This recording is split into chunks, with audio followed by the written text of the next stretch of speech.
Right now, two companies are about to die. One CEO will save it by firing half the building. The other will save it by giving a speech so good employees will work for free overtime just to believe in it. Both call themselves CEOs, only one of them is actually running the company. There isn't one kind of CEO. There are at least 8, and most companies have no idea which one they actually hired until it's too late. The visionary. This is the CEO who doesn't manage a company. They sell a future that doesn't exist yet and convince everyone to build it anyway. Steve Jobs didn't run Apple's day-to-day spreadsheets. He ran the idea of what Apple should feel like. Visionaries are obsessive about products, brutal about details nobody else notices, and almost completely useless at operations. Here's the catch. A visionary without an operator next to them doesn't build an empire. They build a beautiful company that runs out of cash on schedule. The operator. While the visionary dreams, the operator counts. This is the CEO who knows exactly how many days of inventory are sitting in a warehouse in Ohio. Tim Cook is the textbook case. He didn't invent the iPhone. He built the machine that could manufacture and ship 200 million of them a year without breaking. Operators don't inspire keynote crowds. They make sure payroll clears. The irony is brutal. Operators get remembered as boring, right? Until they're the only reason the visionary's dream didn't collapse under its own weight. The killer. This CEO gets hired for one job: cut. Sell divisions, fire thousands, gut the budget, make the numbers work again by any means necessary. Killers don't build anything, they stop the bleeding. Wall Street loves them because the stock jumps the week layoffs are announced. Here's the part nobody puts in the press release. A killer can save a dying company in 18 months and destroy its culture so completely that the company that survives isn't the same company anymore. They win the quarter, they lose the decade. The ghost. This is the CEO whose name is on the building and whose presence is nowhere inside it. They show up to board meetings, approve the big decisions, and let everyone underneath them actually run things. It sounds like a weakness. Sometimes it's a strategy.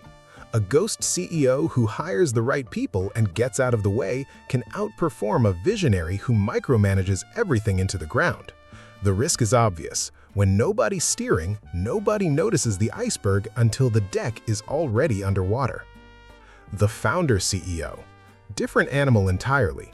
This isn't a hire, this is the person whose identity is fused to the company because they built it from a garage, a dorm room, or a basement.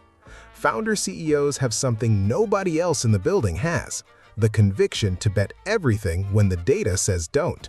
That's also exactly what makes them dangerous. The same stubbornness that built the company is the same stubbornness that refuses to step aside when the company has outgrown them. The turnaround specialist. Companies don't hire the CEO when things are good. They hire them when the building is on fire and everyone else has already updated their resume. Turnaround CEOs walk into chaos and treat it like a puzzle. What's salvageable? What's dead weight? What gets cut today versus next quarter? They're brought in as the cure. The uncomfortable truth, most boards fire them the moment the company stabilizes because a CEO built for crisis rarely knows what to do with peace. The showman. This CEO understands one thing better than the product itself: attention. Every announcement is an event. Every quarter is a story. Elon Musk didn't just sell cars and rockets, he sold a narrative so compelling that the stock price stopped tracking the balance sheet and started tracking belief. Showmen can raise capital nobody else could raise on fundamentals alone.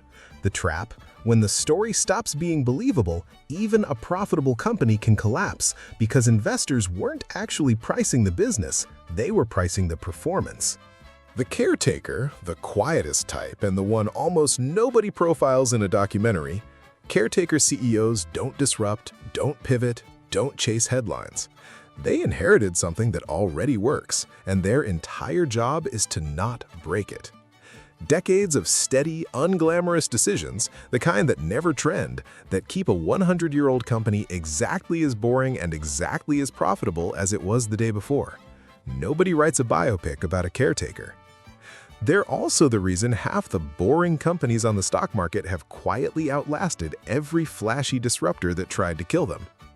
So which one actually builds an empire? Here's the part that should bother you. Every single type on this list has built billion-dollar companies, and every single type has also destroyed them. The visionary without the operator burns cash. The killer without restraint burns culture. The showman without substance burns trust. There's no one correct CEO. There's only the right type for the exact moment the company is standing in. Being a CEO was never about having one skill at a maximum level. It's about knowing exactly which one of these 8 the company needs this year, and having the humility to admit when you're the wrong one for the job. You've just met 8 types of CEOs: visionaries, killers, ghosts, and 5 more who run the companies you use every single day. Which one do you think is actually running your favorite company right now? Drop it in the comments and tell me which billionaire's empire I should break down next.